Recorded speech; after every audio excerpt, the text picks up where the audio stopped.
ఎలా అనిపిస్తుంది ఏంటి అసలు? నిజంగా తగ్గేదేలే. ఫస్ట్ ఆఫ్ ఆల్ నిజంగా అసలు జాతర జరుగుతుంది. పుష్ప జాతర అంటే ఒక బాహుబలి జాతర కంటే మించిన జాతర జరుగుతుంది. నిజంగా అసలు అనుకోలేదన్న ఇంత రీచ్, అసలు ఇంత ప్రపంచ స్థాయిలోకి వెళ్తుందని అనుకోలే. పుష్ప అంటే నేషనల్ అనుకుంటేవా, ఇంటర్నేషనల్ అప్ప అన్నాడు. నిజంగా అన్న ఇంటర్నేషనల్ లెవెల్లో అసలు సినిమాని గిట అసలు అంత అద్భుతంగా తీర్చడం జరిగింది. నిజంగా ఒక తెలుగువాడు గర్వపడే విషయం అన్న ఇది. ఆ స్థాయిలోకి వెళ్తుండంటే నిజంగా చాలా గర్వపడాల్సిన విషయం. అసలు డైలాగులు చెప్పే అసలు ఏం డైలాగులు అన్న, పిచ్చ పిచ్చ డైలాగులు వేసిండన్న. నిజంగా ఫైర్ కాదు, డబల్ ఫైర్ కాదు, ప్రపంచానికి ఒక ఫైర్ తెచ్చిండు. పార్టీ లేదా పుష్ప అంటే ఈసారి పార్టీ ఉంది పుష్ప, ప్రపంచంతో పార్టీ ఉంది పుష్ప. ఆ జాతర తెచ్చిండన్న. పుష్ప జాతరలో మామూలుగా ఉండదు. పుష్ప జాతర వేరే లెవెల్. పుష్ప జాతర అంటేనే వేరే లెవెల్. అసలు థియేటర్లు బద్దలు కొడతారు ఈసారి, తగలబడిపోతున్నాయి అంతే. సో అది లుక్స్ వేరే లెవెల్ అన్న. నిజంగా అసలు అరగుండు సగం, నిజంగా రికార్డులు బద్దలు కొట్టడానికి అరగుండు. అసలు ఏందో నాకు అర్థం కాలేన్న అరగుండు కొట్టడము. నిజంగా సినిమాలో ఎప్పుడు చూడలే అన్న ఇటువంటి అరగుండు సగం. అసలు ఏ సినిమాలో చూడలే అటువంటిది. ఈ సినిమాలో అరగుండు నడిచి వస్తుంటే ఓ చూడడానికి కళ్ళు గిట్ట సరిపోవన్న, అట్లా ఉందన్న. అసలు సీన్స్ వేరే లెవెల్ అన్న.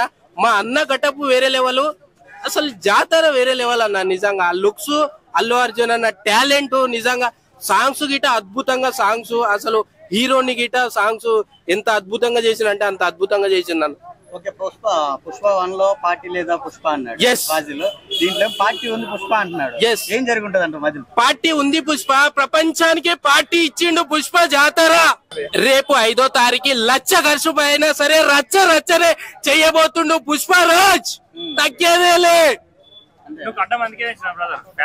మా అన్న గురించి గడ్డం పెంచిన తగ్గేదేలే. ఈసారి ప్రపంచంలోనే బిగ్గెస్ట్ అల్లు అర్జున్ అన్న. తగ్గేదేలే పుష్పరాజ్. శ్రీలీల డాన్స్ ఎలా అనిపిస్తుంది? నిజంగా చించి పడేసింది అన్న. అసలు శ్రీలీల డాన్స్ నిజంగా గుండెల మీద పెట్టుకునే సాంగ్. నిజంగా ఆ సాంగ్ నెక్స్ట్ లెవెల్ అన్న. ఆమె డాన్స్ మా అల్లు అర్జున్ అన్న కష్టము, ఆయన డాన్స్ నెక్స్ట్ లెవెల్ అన్న. చింపి పడేసిండు. ఏం ఏదేదో చేస్తారన్న. మీరు థియేటర్ లో చూడండి, అసలు ఒక శివతాండాన్ని మించిన ఆట ఉంటది. జాతర జరగబోతుంది, తగలబడబోతున్నాయి, థియేటర్లే తగలబడిపోతున్నాయి. బాక్స్ ఆఫీస్ ఊపిరి పీల్చుకో, మా అన్న అల్లు అర్జున్ అంతా బయటికి వచ్చిండు. సో అది ఏ సినిమాకి లేని రేట్లు ఈ సినిమాకి ఇచ్చారు. మధ్య తరగతి ప్రేక్షకులు ఎలా చూడాలి? నిజంగా అంటే ఇప్పుడు ఎవరి రేంజ్ వాళ్ళదన్న. నా రేంజ్ 100 రూపాయలు. వారం లేట్ అయినా సరే గానీ ఖచ్చితంగా సినిమా చూడాల్సిందే నేను.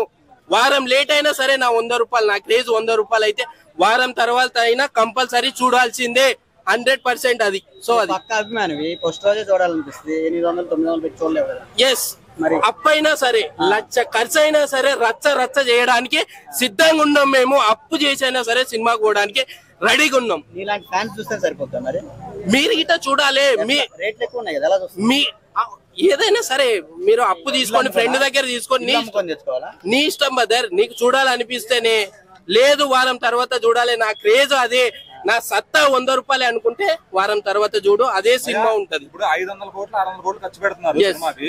అలా అని చెప్పి ఎదురు వచ్చి 800-1200 టికెట్ తీసుకుంటాం అంటే అట్లా కుదిరితే. సో ఇక్కడ ఏంటంటే అక్కడ అందరికి ఉపయోగపడేది, నాటే ఓన్లీ హీరోలకే డబ్బులు చెందుతున్నాయి లేకపోతే ఇంకా వేరే వాళ్ళకి చెందుతున్నాయి అనేది కాదు. థియేటర్ నడవాలంటే గిట రావాలి డబ్బులు. థియేటర్ కి నడవడానికి, దానికి టెక్నీషియన్స్ కి, ఆర్టిస్ట్లకి ఎంతో మందికి ఇవ్వాల్సింది ఉంటాయి. సో అందువల్ల రేట్లు పెంచడం జరిగింది. సో అది ఇక్కడ పోటీ హీరోలకు జరుగుతుందా, నిర్మాతలకు జరుగుతుందా? నిర్మాతలకి ఇంకా ఇతరులకి ఎవ్వరికి కాదు. ఇక్కడ ఏదైతే టెక్నీషియన్స్ బ్యాక్గ్రౌండ్ లో పనిచేసే వాళ్ళు, ఇంకా థియేటర్స్ కి ఖర్చు పెట్టే వాళ్ళు ఎవరైతే ఉంటారో వాళ్ళకి గిట అందులో తీయాలి. కాబట్టి వీళ్ళు రేట్లు పెంచుతుంది తప్పితే ఏదో హీరోకి అంత రేట్ ఉంది ఇంత రేట్ ఉంది అనేది అది ఉద్దేశమే కాదు. అది అసలు మాట్లాడిన ఉద్దేశమే కాదు అది. ఇప్పుడు బాహుబలికి టికెట్ హైయెస్ట్ ప్రైస్ మల్టీప్లెక్స్ లో 250 దాకా ఉంది. అప్పుడే కంగారు పడ్డారు. సో ఈ రోజు 530 దాకా తీసుకొచ్చారు దాన్ని మల్టీప్లెక్స్ ప్రైస్. మరి ఇది కూడా 2000 కోట్ల రేంజ్ లో కలెక్షన్ చేస్తుంది, ఎందుకంటే థియేటర్లు కూడా భారీ సంఖ్యలో ఉన్నాయి. అవును, లచ్చ ఖర్చు అయినా సరే గానీ రేపు 5వ తారీఖు రచ్చ రచ్చ చేయడానికి సిద్ధంగా ఉన్నాడు. బాహుబలి ఎప్పుడో రిలీజ్ అయింది, ఇప్పుడు దాన్ని దాటేసి వచ్చినాం. 2024 లో రచ్చ రచ్చ జరగబోతుంది అంటే అది ఒక పుష్ప 2 వల్లనే. సో అది అలాగే ఇప్పుడు షారుఖ్ ఖాన్ ని, అమీర్ ఖాన్ ని, ఖాన్స్ అందరినీ ఎగరేసి కొట్టబోతున్నాడు అల్లు అర్జున్. ఎస్, గర్వపడాల్సిన విషయం, ఒక తెలుగువాడిగా మనం అందరం గర్వపడాల్సిన విషయం. అసలు నేషనల్కి వెళ్ళిపోతుండ అంటే గొప్ప విషయం. అసలు నార్త్ లో ఎంత క్రేజ్ ఉందంటే మన తెలుగు వాళ్ళకి అంత క్రేజ్ ఉందా. మొన్న చూసారా పాట్నాలో ఎంత మంది వచ్చిండ్రో, అసలు ఎటువంటి మీటింగ్, అసలు అంత క్రేజ్, గర్వపడాల్సిన విషయం అది. సో అటువంటిది ట్రోల్ చేస్తారు నాటే ఏదైనా సరే కానీ అంత వెళ్ళిండంటే నిజంగా గొప్ప విషయం అది. సో అది ఈ సినిమా డే 1 ఎంత వస్తుంది? 300 కోట్లు అంటారు, నిజమేనా? నిజంగా 300 కోట్లు కొట్టిండు అనుకో, బాహుబలి రేటు గిట్ట బద్దలు అయిపోతాయి. అసలు పనికిరాదు, అసలు బాహుబలి దేనికి పనికిరాదు. 300 కోట్ల రికార్డ్ బద్దలు కొడుతుంది. సో ప్రపంచ స్థాయిలో ఉందంటే సినిమా నిజంగా. అసలు బుక్ మై షోలో అసలు చూస్తే ఫుల్ అన్ని అసలు పెట్టంగానే ఫుల్ అయిపోయినాయి బదర్, ఎక్కడ లేదు అసలు, ఎక్కడ అసలు మొత్తం ఫుల్లే అయిపోయినాయి. నిలబడి సినిమా చూడాలి, అంత క్రేజ్ తెచ్చిండ్రు నిజంగా. అల్లు అర్జున్ గారు పెట్టే కొత్త రికార్డ్స్ ని నెక్స్ట్ ఏ హీరో కొట్టబోతున్నాడు?